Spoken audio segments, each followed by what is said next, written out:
नमस्कार, मैं सौरभ शुक्ला और आप देख रहे हैं न्यूज़ 18। कर्नाटक के अगले 2 दिन में सत्ता परिवर्तन की तेज होती अटकलों के बीच कांग्रेस विधायक आर.वी. देशपांडे ने बड़ा बयान दिया है।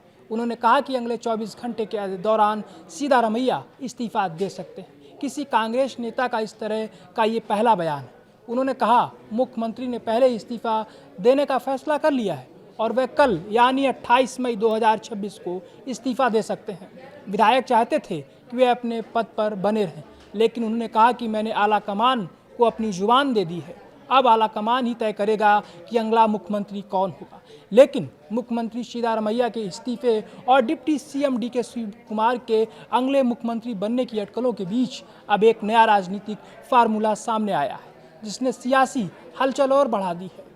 सूत्रों के मुताबिक कांग्रेस पार्टी के भीतर सरकार की नई संरचना को लेकर चर्चा चल रही है, जिसमें एक अनोखा प्रस्ताव सामने आया है। इस प्रस्ताव के तहत कर्नाटक में सिर्फ 1 या 2 नहीं बल्कि 4 डिप्टी सीएम बनाए जा सकते हैं।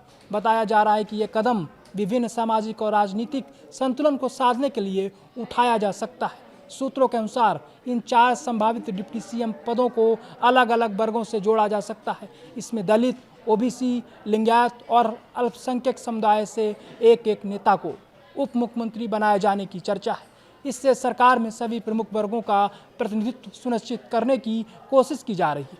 अगर संभावित नामों की बात करें तो दलित कोटे से कर्नाटक के गृह मंत्री जी परमेश्वर और कांग्रेस अध्यक्ष मल्लिकार्जुन खड़गे के बेटे प्रियांक खड़गे का नाम सामने आ रहा है। ओबीसी कोटे से मुख्यमंत्री सिद्धारमैया के बेटे यतीन्द्र सिद्धारमैया का नाम चर्चा में है।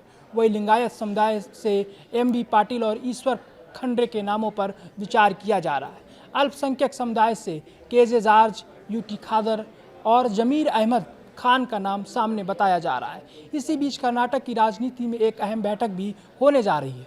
मुख्यमंत्री सिद्धारमैया और डिप्टी सीएम डी.के. शिवकुमार के बीच एक ब्रेकफास्ट मीटिंग प्रस्तावित है, जो 28 मई को बेंगलुरु में मुख्यमंत्री के सरकारी आवास कावेरी में होगी। माना जा रहा है कि इस बैठक के बाद दोनों नेता संयुक्त प्रेस कॉन्फ्रेंस कर सकते हैं, जिसमें नेतृत्व परिवर्तन को लेकर चल रही सभी अटकलों पर स्थिति साफ की जा सकती है। ये पहली बार नहीं है जब ऐसी ब्रेकफास्ट डिप्लोमेसी देखने को मिल रही है। इससे पहले दिसंबर 2025 में भी दोनों नेताओं के बीच इसी तरह की बैठक भी हुई थी। उस समय इसे कांग्रेस की एकता का संदेश देने के तौर पर देखा गया था, जब सत्ता साझेदारी और मुख्यमंत्री पद को लेकर कई तरह की चर्चाएं चल रही थी। सच सूत्रों का यह भी दावा है कि कांग्रेस नेतृत्व के भीतर इस बदलाव को लेकर बातचीत तेज हो गई है। कहा जा रहा है कि राहुल गांधी ने सिद्धारमैया से मुख्यमंत्री पद छोड़ने पर विचार करने को कहा है, ताकि डी.के. शिवकुमार को राज्य की कमान सौंपी जा सके।